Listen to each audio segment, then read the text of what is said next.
Selamat bertemu kembali mahasiswa sekalian. Untuk pertemuan kita kali ini sebenarnya kelanjutan dari minggu kemarin yang membahas tentang gelombang elektromagnetik ya. Jadi gelombang elektromagnetik itu akan berhubungan erat dengan yang namanya antena. Nah, ini kita bahas tentang antena sebagai kelanjutan dari pembahasan gelombang elektromagnetik minggu kemarin.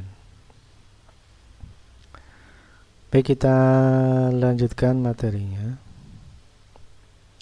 Nah, ini kita mulai dari pemahaman dulu secara sederhana apa itu antena. Jadi seperti diilustrasikan di gambar, di sini ada anten yang cukup besar, ya, dan ada yang anten kecil ini ya. Nah, kalau anten yang cukup besar ini biasanya di stasiun TV. Ya, kalau Anda di Semarang mungkin di daerah Gombel itu di sana ada banyak stasiun relay TV yang mempunyai anten yang tinggi seperti ini. Kemudian kalau yang kecil ini mungkin Anda sering lihat di rumah ya. Jadi kalau di rumah mungkin Anda cenderung yang anten yang kecil ini. Baik, kita bahas satu persatu. Yang pertama, antena dapat didefinisikan sebagai salah satu alat untuk, ya, ada dua ini, antena pemancar atau antena penerima. Ya, jadi dua fungsi. Kalau antena pemancar seperti yang ada di gambar kanan atas ini pemancar ini ya. Jadi mengubah energi listrik ke dalam gelombang elektromagnetik lalu memancarkan gelombang tersebut ke ruang bebas. Jadi ini dipancar ke ruang bebas ya, ke udara. Jangan lupa ini adalah elektromagnetik. Ya, elektromagnetik sudah kita bahas minggu kemarin. Jadi antara elektro dan magnet itu saling membangkitkan sehingga memancar ya, sehingga bergerak, merambat gitu ya. Nah, yang dipancarkan isinya ini adalah informasi gambar dan suara. Nah, begitu elektromagnetik sudah menuju ruang bebas, nah, gantian sekarang antena penerima yang berperan. Jadi bentuknya seperti ini, kecil ini ya. Mengubah gelombang elektromagnetik yang dipancarkan oleh stasiun pemancar ke dalam energi listrik. Jadi ini kebalikan ya. Jadi semula kalau pemancar itu energi listrik ke dalam gelombang elektromagnetik. Nah, kalau antena penerima gelombang elektromagnetik ke dalam energi listrik. Jadi kembali ke energi listrik semula ya. Lalu mengolah energi tersebut ya, mengolah energi listrik tersebut karena ini isinya gambar dan suara ke bagian televisi. Misalkan televisi itu ada vertikal, horizontal, red, green, blue ya. Lalu suara. Nah, ini sepasang ya. Jadi yang satu memancarkan, yang bawah ini, yang kedua ini yang menerima. Nah, yang memancarkan ini dimulai dari energi listrik menjadi gelombang elektromagnetik. Nah, yang menerima ini, nerimanya kan gelombang elektromagnetik. Nah, dia akan merubah di dalam rangkaian televisinya, akan merubah kembali ke energi listrik untuk diterjemahkan menjadi vertikal, horizontal, RGB, dan suara.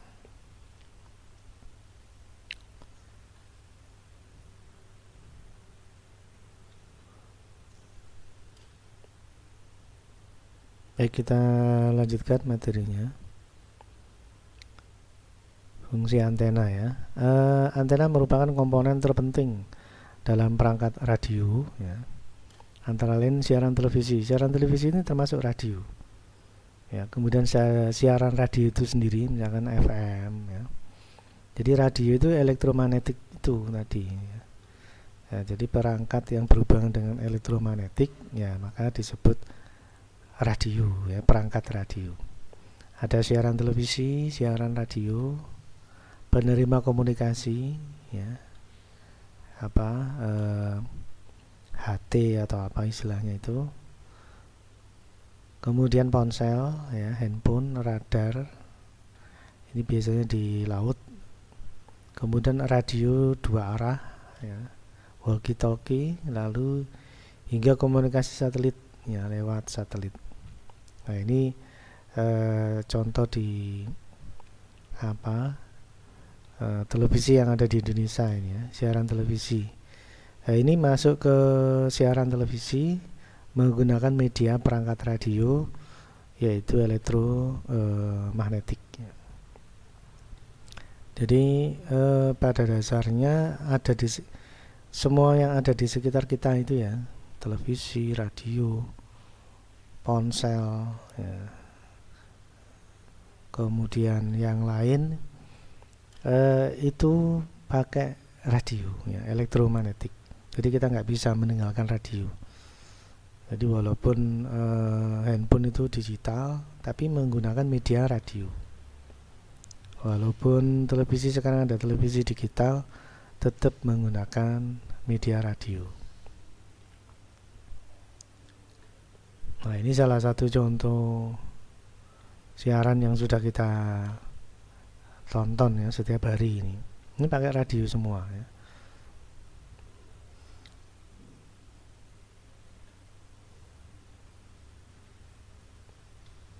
Baik, kita lanjutkan.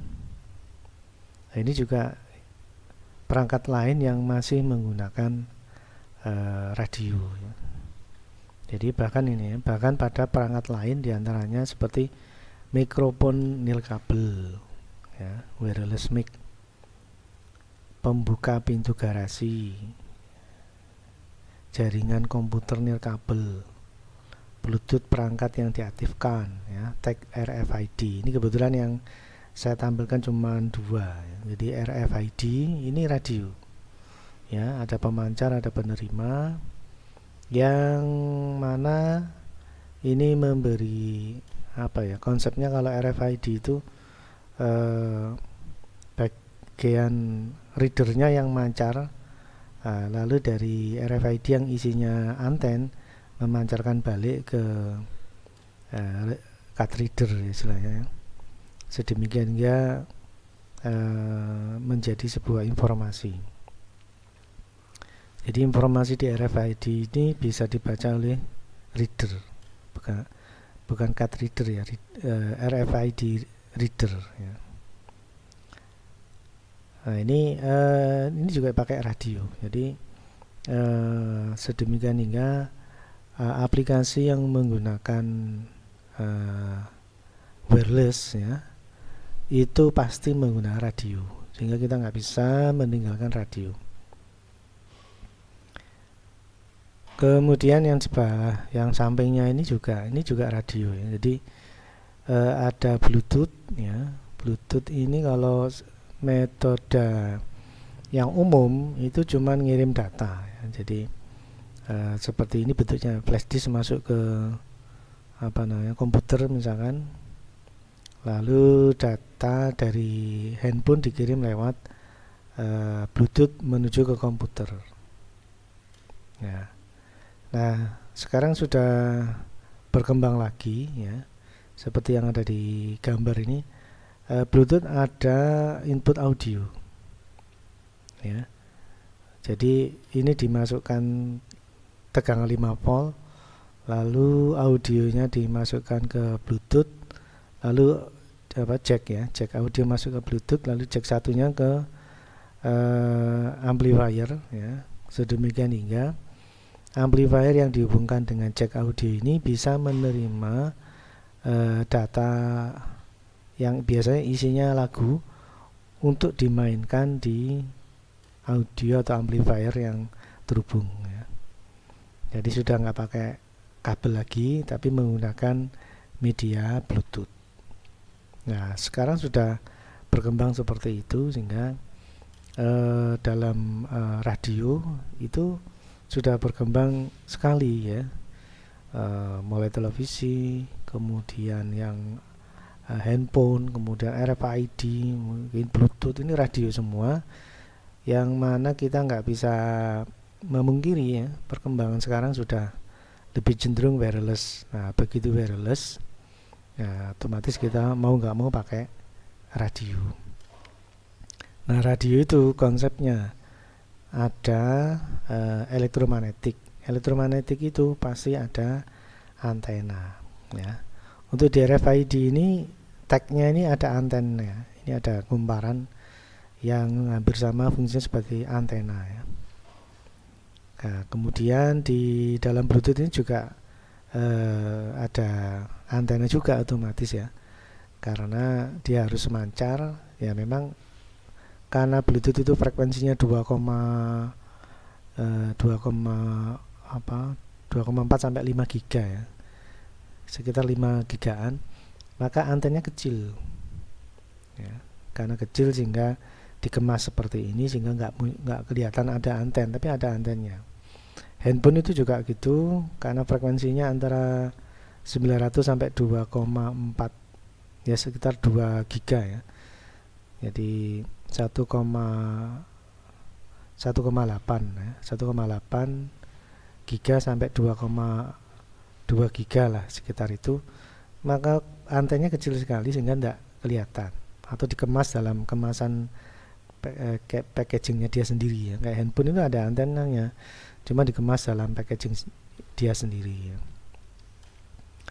Jadi anten ini karena berhubungan dengan radio, maka anten ini ada di mana-mana sesuai kebutuhan perangkat yang menggunakan radio ya. Jadi kayak mikrofon ini pasti ada kabel yang difungsikan untuk mancar ya. Jadi seperti jaringan komputer nirkabel itu juga ada anten juga ya. Jadi USB, wireless USB itu juga ada antennya. Nah, sehingga anten itu ada di mana-mana selama menggunakan radio, selama menggunakan elektromagnetiknya radio, maka pasti menggunakan anten.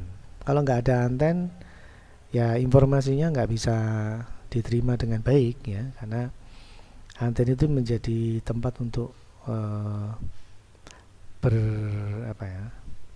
seperti penjelasannya tadi ya. Jadi elektromagnetik itu masuk ke anten, anten itu akan menerjemahkan kembali elektromagnetik tersebut menjadi besaran elektrik atau data-data informasi ya.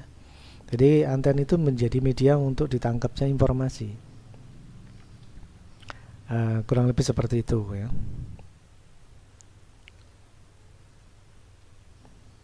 Baik, kita lanjutkan materinya. Nah, sekarang kita lebih fokus ke anten ya, yang umum dilihat di sekitar kita ya. Jadi kalau tadi itu antennya masuk kemasan masing-masing produk. Nah, sekarang untuk anten yang sering kita lihat di rumah ya, bentuknya kurang lebih seperti ilustrasi yang paling kanan ini atau yang paling bawah ini. Ini tentunya akan kita bahas secara konsep ya, secara basicnya saja. Baik, kita lanjutkan. Perangkat antena bisa dirancang untuk menerima atau mengirimkan gelombang radio ke arah, nah ini ada pilihan ya. Satu istilahnya omnidirection, yang kedua adalah unidirection ya. Jadi yang pertama seluruh arah yang sama, seperti ilustrasi ini ada antennya, arah elektromagnetiknya ke segala arah, mulai dari 0 derajat, 90 derajat, 180 derajat, dan 270 derajat, ke semua arah elektromagnetiknya dipancarkan.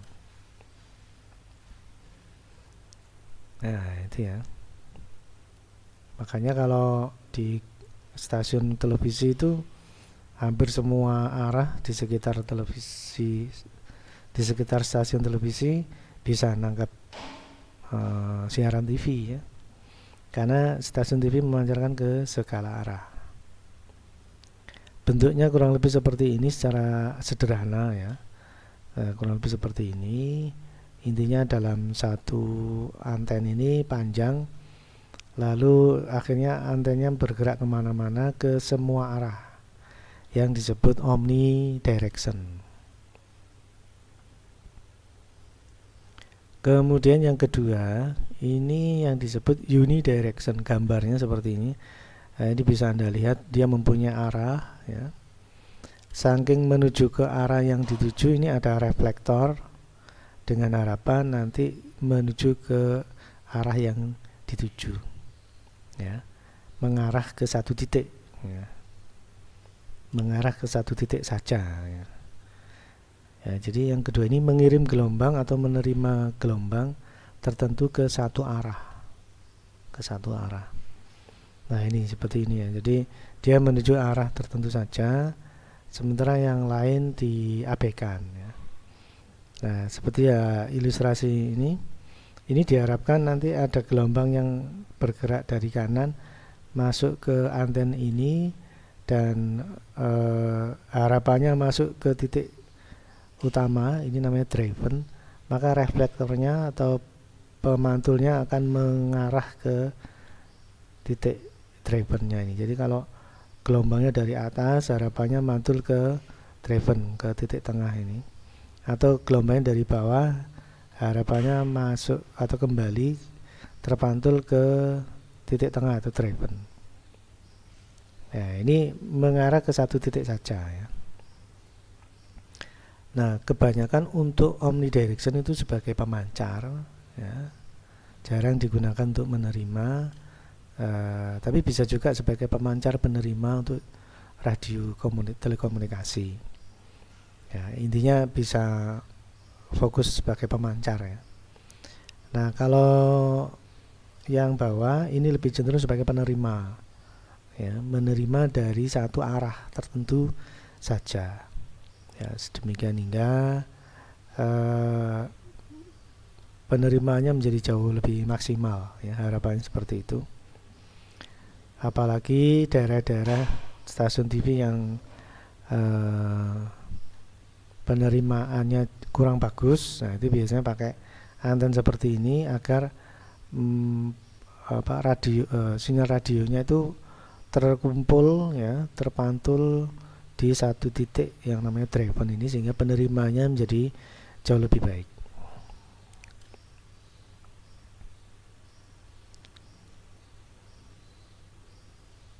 Nah, mungkin yang di rumah Anda mungkin lebih cenderung melihat yang ini ya, karena ini biasanya untuk stasiun penerima TV. Tapi kalau mungkin Anda lihat seperti ini biasanya untuk stasiun pemancar radio ya. Mungkin yang suka menggunakan telekomunikasi, biasanya antenanya seperti ini. Dia memancar juga menerima, tapi lebih bagus memancar ya.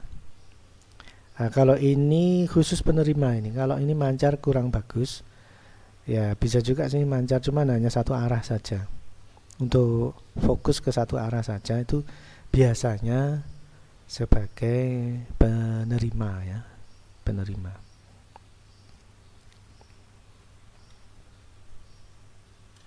Baik, kita lanjutkan lagi materinya. Antena dan teori panjang gelombang. Antena mentransfer energi radio frekuensi yang dihasilkan oleh sebuah pemancar radio ke tempat lain pada jarak tertentu.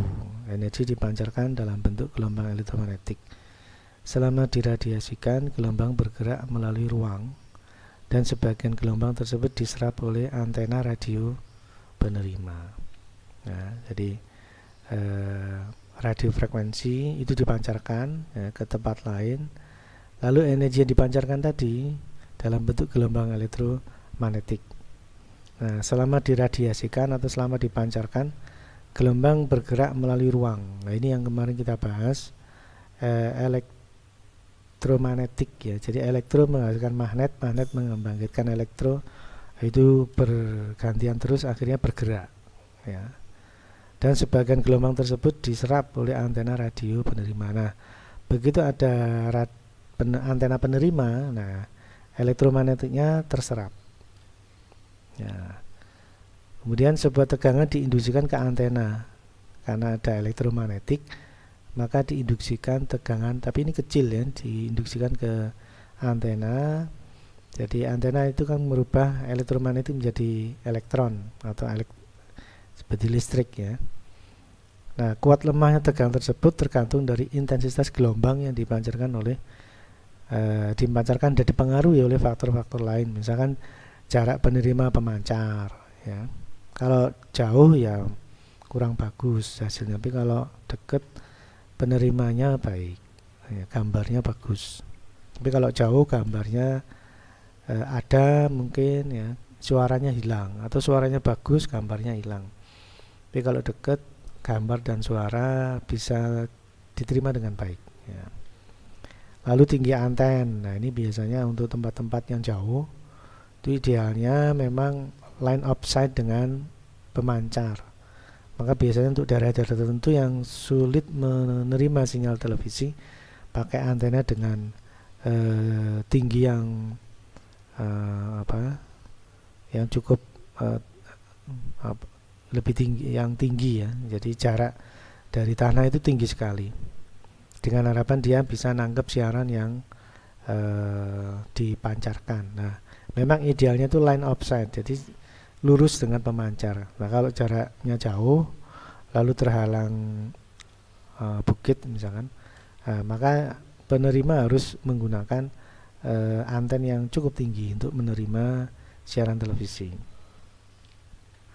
Dan juga gangguan selama perambatan, mungkin cuaca, mungkin bukit ya, mungkin gedung atau mungkin yang lain. Jadi bisa mempengaruhi kualitas tegangan induksi yang diterima ya. Nah, maka solusinya biasanya pakai booster itu biasanya. Kemudian berikutnya, antena terbuat dari bahan konduktor, biasanya aluminium yang mudah terinduksi ya, atau yang konduktivitasnya tinggi ya. Jadi bahan konduktor itu berarti yang konduktivitasnya tinggi, biasanya aluminium ya. Jadi kalau anten dari bahan besi itu jauh lebih bagus kalau menggunakan bahan dari aluminium ya, karena tingkat konduktivitasnya aluminium lebih baik daripada besi. Makanya kecenderungannya anten itu terbuat dari bahan aluminium ya, bukan dari besi atau yang lain ya. Kemudian dengan ukuran dan bentuk yang dibuat sedemikian hingga memiliki pola tertentu. Jadi bentuknya, ukurannya itu spesial ya, khusus untuk apa? Untuk memiliki atau menghasilkan induksi yang bagus ya. Maka memerlukan pola ukuran yang tertentu ya, serta berfungsi menangkap atau memancarkan sinyal radio. Demikian juga pemancarnya agar maksimal maka mempunyai bahan dan ukuran tertentu. Nah, sehingga tidak sembarang bahan bisa dijadikan pemancar ya. Lalu tidak bisa sembarang ukuran dijadikan pemancar, itu tidak bisa. Dan nanti ada hubungannya dengan panjang gelombang ya. Coba ini kita lanjutkan lagi. Nah, ini ya. Jadi ada hubungannya dengan ini. Judulnya antena dan teori panjang gelombang. Ya, panjang fisik antena dihitung berdasarkan panjang gelombang. Jadi anten dengan frekuensi yang mau dipancarkan atau yang mau diterima itu hubungannya sangat erat. Ya, sangat erat sekali. Jadi nggak sembarang anten untuk nangkep gelombang tertentu, nggak bisa ya. Jadi panjang anten dan panjang gelombang ini harus sinkron, harus sepadan ya. Jadi nggak bisa ukuran sembarang anten untuk gelombang tertentu, itu nggak bisa ya. Jadi panjang anten dengan panjang gelombang, frekuensi yang mau dipancarkan atau diterima itu menjadi sebuah hal yang saling berkaitan ya. Nah, panjang gelombang ini disebut lambda. Nah, ini satuan ya. Frekuensi kerja yang digunakan antena tersebut. Nah, jadi panjang anten lalu panjang gelombang terhadap frekuensi yang mau dipancarkan atau yang mau diterima, mau dipancarkan atau mau ditangkap, itu sangat-sangat terkait ya. Baik, kita coba hitung ini ya.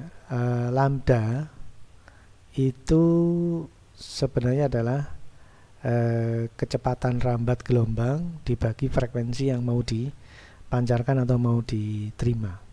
Jadi lambda nilainya adalah 300 meter dibagi frekuensi yang mau frekuensi yang mau ditangkap atau frekuensi yang mau dipancarkan oleh anten ya. Jadi rumus di atas bisa pakai feet, bisa pakai meter ya. Diperoleh dari kecepatan rambat gelombang radio di ruang bebas yaitu 299 juta meter ya, dan dibulatkan menjadi 300 meter per detik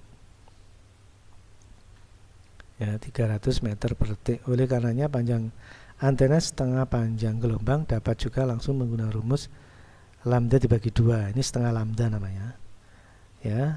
Nah, ini menjadi 150 meter per frekuensi yang mau digunakan. Nah, ini nilainya sama ya. Jadi lambda sama dengan 2 kali 150, itu kan 300 juga ya. Jadi menggunakan rumus yang atas boleh, menggunakan rumus yang bawah boleh ya.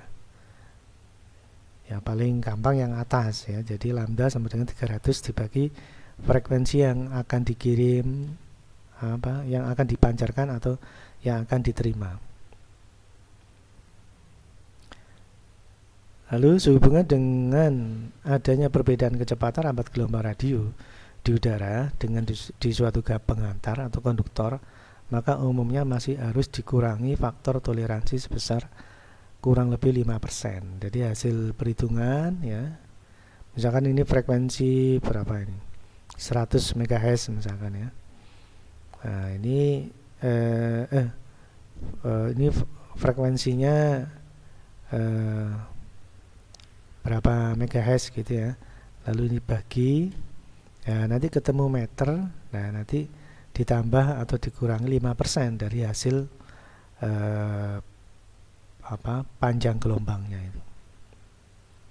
Untuk hitung-hitungan anten menggunakan lambda ya, satuannya lambda.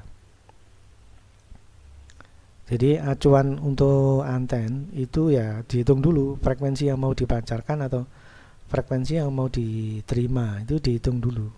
Nanti ketemu lambda. Nah, begitu ketemu lambda nanti bisa menggunakan acuan lambda ini ya.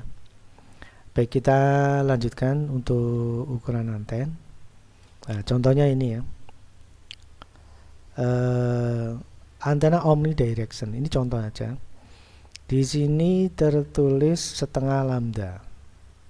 Jadi mulai dari ujung sampai bentuk anten yang pertama ini setengah lambda. Kemudian dari bentuk anten yang pertama ke kedua ini 3/4 lambda. Nah, jadi lagi-lagi lambda ini menjadi nilai acuan ya. Nah, jadi lambdanya ini didapat dari mana? Yaitu dari panjang gelombang frekuensi yang mau dipancarkan atau mau ditangkap. Ya, jadi ketemu nilai ini setelah ditentukan dulu frekuensi yang mau dipancarkan berapa atau frekuensi yang mau diterima berapa. Nah, untuk jenis omni ini biasanya anten untuk pemancar ya. Nah, jadi kita tentukan dulu frekuensi yang mau dipancarkan berapa, lalu ketemu lambda. Saat kita membuat anten, lambda dari frekuensi yang mau dipancarkan itu jadikan menjadi acuan ya. Jadi mulai ujung awal sampai bentuk anten pertama itu setengah lambda. Lambda dari 300 derajat dibagi frekuensi yang mau dipancarkan.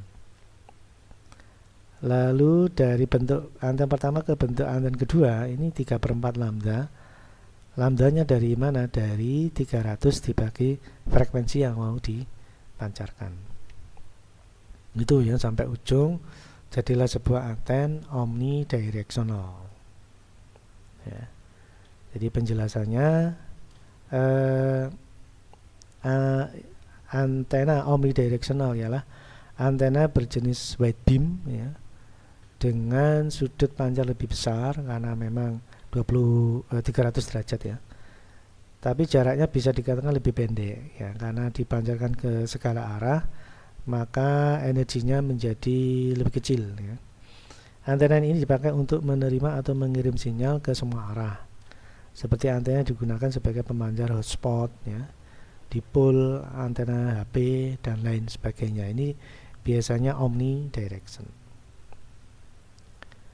Nah, berikutnya coba ini. Nah, ini ya.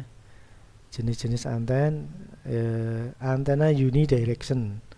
Arahnya satu ya, satu arah. Nah, ini coba Anda lihat, ini bentuknya anten Yagi namanya. Ini Anda lihat, ini satuannya 0,55 lambda.